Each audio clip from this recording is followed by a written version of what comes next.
अस्सलाम वालेकुम। मैं आपको जन्नत टिप्स में खुशामदीद कहती हूँ, जहाँ आपको मिलेंगे घरेलू टोटके जो आपको खूबसूरत ही नहीं सेहतमंद बनाने में भी मदद करेंगे। तो देर मत कीजिए, अभी हमारे चैनल को सब्सक्राइब कीजिए और रोज़ाना न्यू अपडेट्स हासिल कीजिए। शुक्रिया। इंशाल्लाह हमारी हर नई वीडियो आपके लिए बहुत मुफीद साबित होगी। अपनी काली रंगल से परेशान होना छोड़िए, चेहरे के साथ साथ अपनी पूरी बॉडी को चमकाइए।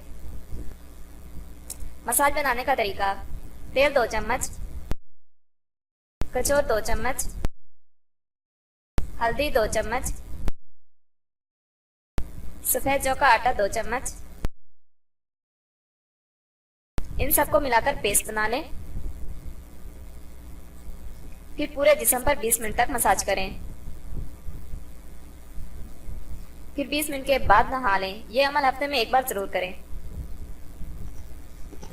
अगर आपको ये वीडियो अच्छी लगे तो हमारे चैनल को लाइक और शेयर जरूर करें और बेल के आइकॉन पर जरूर क्लिक करें ताकि हमारी हर नई आने वाली वीडियो आपको फौरी मिल सके। और साथ ही साथ हमें अपनी कीमती आरा और फीडबैक जरूर दें ताकि हम अपनी हर आने वाली नई वीडियो आपके लिए और बेहतर बना सकें। शुक्रिया।